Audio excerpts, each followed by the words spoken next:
कि लोग चाहे कुछ भी कहें, लेकिन नौजवान साथियों ने और घर की माता बहनों ने ये तय कर लिया है कि पवन सिंह को काराकाट से चुनाव जिता करके 5 साल अवसर देने का हम काम करेंगे। इस लक्ष्य को लेकर किसी से हमारा कोई कंपटीशन नहीं है। हम किसी के बारे में अच्छा बुरा बोलना नहीं चाहते हैं, ना अच्छा बुरा बोलेंगे हम कभी। किसी का फायदा हो किसी का नुकसान हो उससे हमको कोई फर्क नहीं पड़ने वाला है।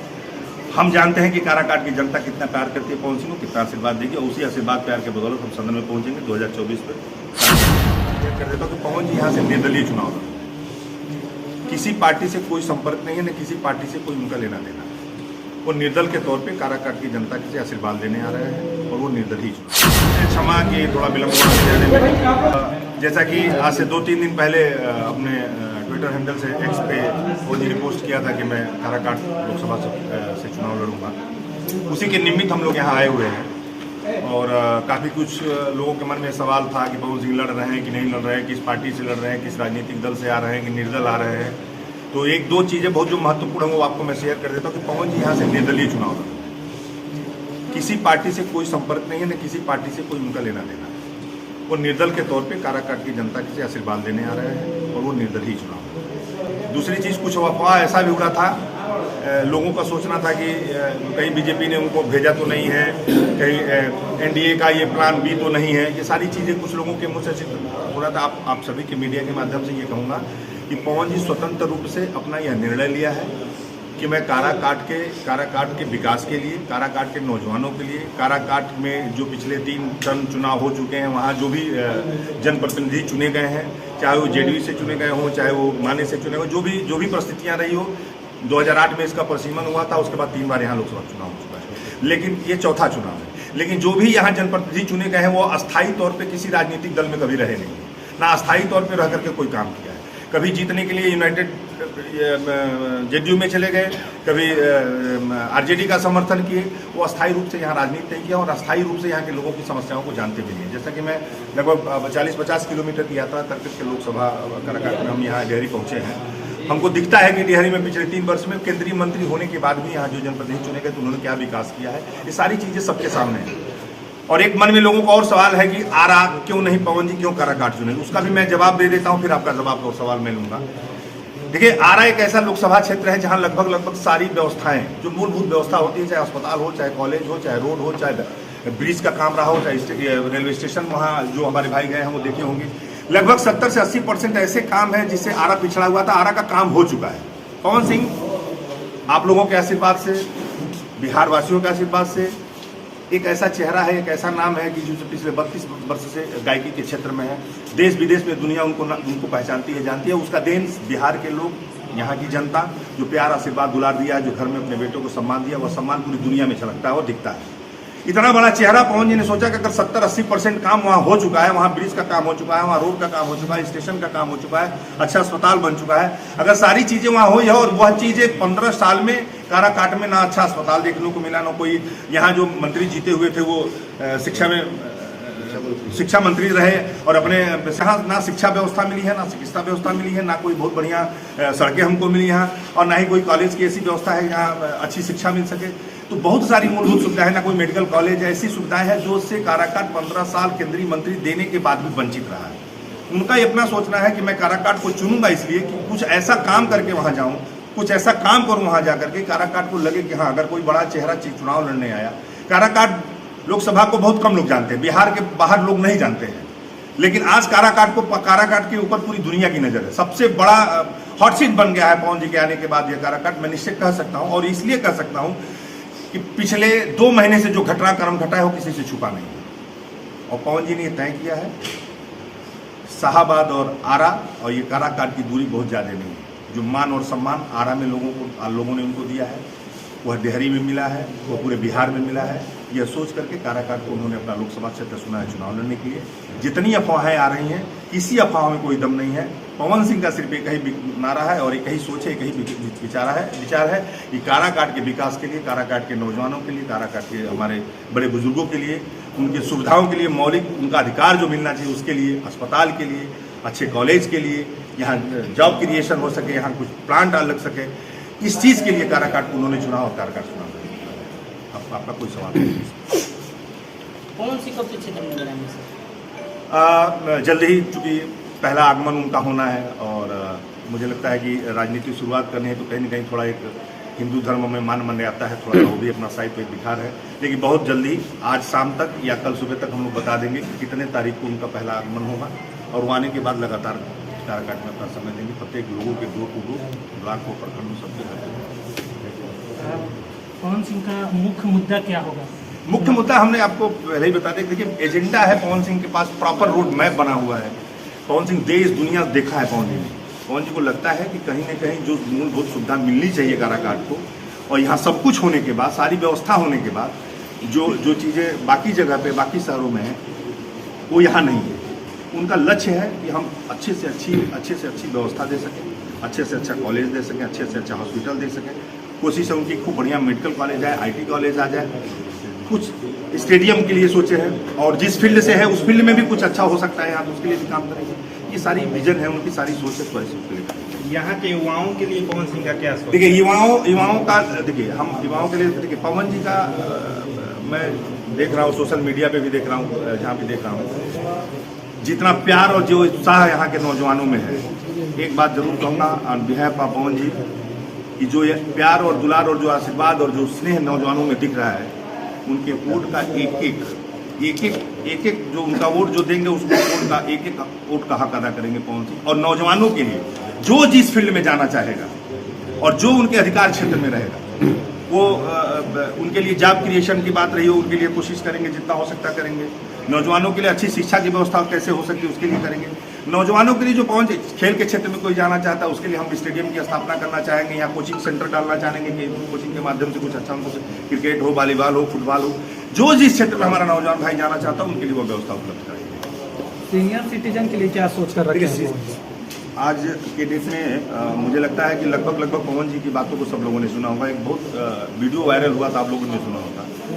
पवन जी का ये लक्ष्य है कि मैं अगर काराकाट की जनता सदन में मुझे भेजती है या लोकसभा काराकाट से चुनाव दे करके भेजती है, एक बात जरूर कहूँगा कि मेरा यह प्रयास रहेगा, पवन जी का ये कहना था कि मेरा ये प्रयास रहेगा कि मैं अपने लोकसभा क्षेत्र में किसी बुजुर्ग को, माताओं को कोई तकलीफ ना हो जिससे उनको दुख हो, उनको दर्द हो। ये चीज़ उनके अंदर झलकता है और ये करेंगे भी। उनके रहते आप जो अवसर, उनको जो मौका देगी यहाँ की जनता, उनके रहते उनका पूरा कोशिश रहेगा कि यहाँ के जो हमारे बुजुर्ग माता बहन हैं उनको कोई तकलीफ ना हो, कोई अनदेखा ना हो। अच्छा, ऐसा भी सुनने में आता है कि जैसे मान लीजिए कि कुशवाहा जी, उपेंद्र कुशवाहा जी 5 साल सांसद रहे, महाबली जी भी रहे हैं और उसके बाद उन्होंने न के बराबर काम किए। मगर ऐसा हो सकता है कि लोग कहते हैं कि पवन सिंह तो सिंगर हैं, फिर वे गाने बजाने में लग जाएंगे तो फिर हम लोग वही धोखे में पड़ जाएंगे। देखिए एक चीज़ बड़ा स्पष्ट करना चाहूँगा और बहुत अच्छा सवाल किया है आपने। पवन जी 32 साल से गायकी कर रहे हैं जी। पवन सिंह के साथ आने वाले पता नहीं सिंगर कितने आए होगा। और आज के डेट में भी दुनिया में यूट्यूब पे सर्च करिएगा, गूगल पे सर्च करिएगा, दुनिया के सबसे टॉप 3 सिंगर जो है, दुनिया के सबसे टॉप 3, उसमें आप पवन सिंह है, आपके बिहार के लाल है पवन सिंह, उसमें है। उनको ना नाम की कमी है, ना पैसे की कमी है, ना शोहरत की कमी है। भगवान ने उनको सब कुछ दिया हुआ है। एक भाव है, एक मन में इच्छा है, और ये हमारे लोकतंत्र की खूबसूरती है कि हम चाहते हैं कि राजनीति के माध्यम से आकर के सरकार की जो व्यवस्था होती है उस व्यवस्थाओं को अपने आम जन तक पहुंचाने का प्रयास करेंगे। जिनके मन में यह संदेह हो कि काराकाट आएंगे, चुनाव जीतेंगे और चले जाएंगे, तो बड़ा स्पष्ट कहूँगा कि 5 साल आपने उपेंद्र कुशवाहा जी को दिया है, यहाँ से और भी लोग चुनाव लड़े उनको भी दिया है।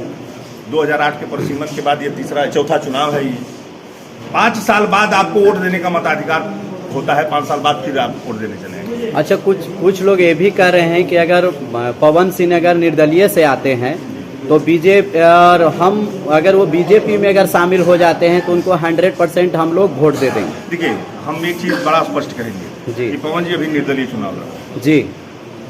काराकाट की जनता अगर चुनाव जिताती है तो काराकाट की जनता ही तय करेगी कि पवन सिंह को कहा जाना है। चुनाव जीतने के बाद डिसीजन पवन सिंह का नहीं होगा, जो डिसीजन होगा वो काराकाट की जनता तय करेगी कि पवन सिंह को कहा जाना है। अच्छा, एक बात बताइए, अगर काराकाट की जनता विजय श्री का आशीर्वाद पवन सिंह को इस बार देती है तो जीत के बाद पहली क्या प्राथमिकता हो सकती है? देखिए हम एक रोड मैप हमारा है काराकाट के लिए। जल्दी हम एक अपना जो एजेंडा है, अपना एक घोषणा पत्र है। पवन जी जैसे आते हैं हम लोग कुछ 10 प्रमुख मुद्दे हैं जो दिल्ली में होना चाहिए, काराकाट लोकसभा में होना चाहिए। हम लोग अपना एक रोड मैप बनाया हुआ है, डेवलपमेंट का रोड मैप है कि क्या चीज़ें हैं जो हम अगर 5 साल हमको यहाँ की जनता चुन के देती है तो उसको वो कौन सी ऐसी जरूरत की चीज़ें हैं जिनको हम करना चाहेंगे। तो एक रोड मैप है, एक घोषणा पत्र पवन जी की तरफ से हम जल्दी ही आप सबके बीच में बंटवा देंगे और प्रेस को भी दे देंगे। सर, क्या पवन सिंह के चुनाव लड़ने से क्या कहीं ना कहीं महागठबंधन को फायदा पहुंच रहा है क्या? देखिए, पवन सिंह किसी को फायदा या नुकसान पहुंचाने के लिए चुनाव नहीं लड़ रहे हैं। पवन सिंह चुनाव लड़ रहे हैं काराकाट की जनता का आशीर्वाद देकर के सदन में जाने के लिए। और मुझे पूरा विश्वास है कि जो प्यार, सम्मान, दुलार, मान बिहार के लोगों ने पवन सिंह को दिया है, जिसकी बदौलत पूरी दुनिया में उनकी पहचान है, मुझे पूरा विश्वास है कि लोग चाहे कुछ भी कहें, लेकिन नौजवान साथियों ने और घर की माता बहनों ने ये तय कर लिया है कि पवन सिंह को काराकाट से चुनाव जिता करके 5 साल अवसर देने का हम काम करेंगे। इस लक्ष्य को लेकर किसी से हमारा कोई कंपटीशन नहीं है। हम किसी के बारे में अच्छा बुरा बोलना नहीं चाहते, ना अच्छा बुरा बोलेंगे हम कभी। किसी का फायदा हो, किसी का नुकसान हो, उससे हमको कोई फर्क नहीं पड़ने वाला है। हम जानते हैं कि काराकाट की जनता कितना प्यार करती है, पवन सिंह को कितना आशीर्वाद देगी, और उसी आशीर्वाद प्यार के बदौलत हम सदन में पहुंचेंगे 2024 में काराकाट की जनता पहुंचेगी।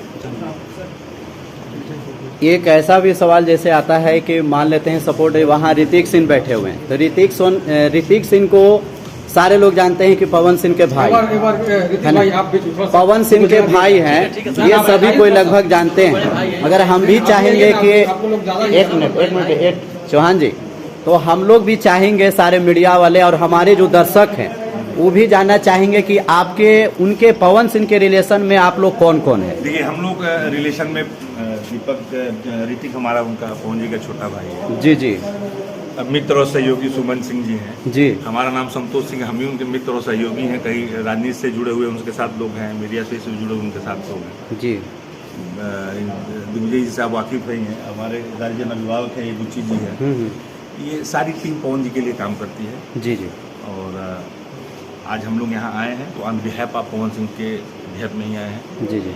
एक हमारी तैयारी है कि यहाँ के लोगों से मिल करके अपनी बात शेयर करें, अपनी बातों को शेयर करें। कब पवन जी आ रहे हैं, पवन जी के आने के लिए क्या क्या करना है, सारी योजनाओं को लेकर के हम यहाँ आए हैं। एक सवाल और आएगा कि हम लोग काराकाट क्षेत्र में घूम रहे हैं, और काराकाट क्षेत्र जो है काफ़ी लंबा चौड़ा है। आपको पता होगा कि मगह और इधर भोजपुर पड़ जाता है, इधर विक्रमगंज से होते हुए आपको गोह तक जाना है। तो कुछ लोग ये भी कह रहे हैं कि हेमराज जी आप तो ओबरा प्रखंड, ओबरा के विधायक ओबरा से और गोह से और दाऊ दंगर से है, हम लोग वो साइड से हैं, ओबरा तरफ से हैं, तो उधर से भी हम लोग सारे मीडिया लोग आए हैं। मगर ऐसा नहीं कि टोटल आप लोग विक्रमगंज और डेहरी ही घूमते रह गए और उधर नहीं घूम पाइए। आपको एक बात आश्वस्त कर लूँ जी, ये हमने रूट चार्ट बनाया हुआ है पवन जी जी। ये सारी चीजें इसमें बनी हुई है। ये दोनों जिला है, ये औरंगाबाद है, ये रोहतास है जी, ये हमारा विधानसभा है जी और ये कितने गांव है और कितना पंचायत है, ये सारी चीजें इसमें लिखी हुई है। जी जी। तो ना हमसे यहाँ कोई विधानसभा छूटने वाला है, जी जी। ना हमसे कोई गांव छूटने वाला है, ना हमसे कोई प्रखंड छूटने वाला, ना कोई ब्लॉक छूटने वाला है। हाँ। हम कहीं किसी को छोड़ेंगे नहीं, डोर टू डोर जाएंगे, सबके दरवाजे पे जाएंगे। जी जी। और हम उनका रूट चार्ट भी बनाए हैं, जो उनकी एंट्री के बाद हमने ये सारी चीजें हैं, जिस दिन वो आएंगे। सीधा करिएगा थोड़ा सा इधर। हाँ। अब मैं इसलिए इसको नहीं दिखाना चाह रहा था क्योंकि क्या है कि अभी आधिकारिक डेट का चलिए, होने वाला ठीक है, कोई दिक्कत नहीं। तो तैयारी सब जगह है, ऐसा नहीं है। ये कार्यक्रम है। एक जनसभा हम नवीनगर में करेंगे, दूसरे दिन का जो सभा है वो बड़ा दाऊद नगर गोह में हम करेंगे। तो ये सारी चीजें प्लानिंग है, ऐसा नहीं है कि हमको हमारा वो अपना ही घर है, तो ऐसा नहीं है कि पहुंची नहीं जाएगी। काराकाट की जनता से आप क्या अपील करना चाहेंगे? काराकाट की जनता से सिर्फ इतना अपील करना चाहेंगे कि बड़ा उम्मीद के साथ अपने घर, अपने परिवार में पवन सिंह आए आशीर्वाद। आपने 15 साल लोगों को मौका दिया है, 5 साल पवन सिंह को मौका दीजिए। जो मान सम्मान भोजपुरी भाषा का, भोजपुरी लोगों का और जो बिहार का मान सम्मान पूरी दुनिया में पवन सिंह ने बनाया है। आज पूरी दुनिया की नज़र काराकाट लोकसभा क्षेत्र पर है। पवन सिंह का चुनाव पूरी मीडिया देख रही है, सारे राजनीतिक दल देख रहे हैं। एक बहुत बड़ा संदेश देने का काम अगर आशीर्वाद देती है काराकाट की जनता, तो बहुत बड़ा एक मैसेज जाएगा दिल्ली के सदन में कि वहाँ के लोगों ने परिवर्तन के नाम पर, विकास के नाम पर और एक अपने घर के बच्चे और बेटे को आशीर्वाद देकर के सदन में भेजा है।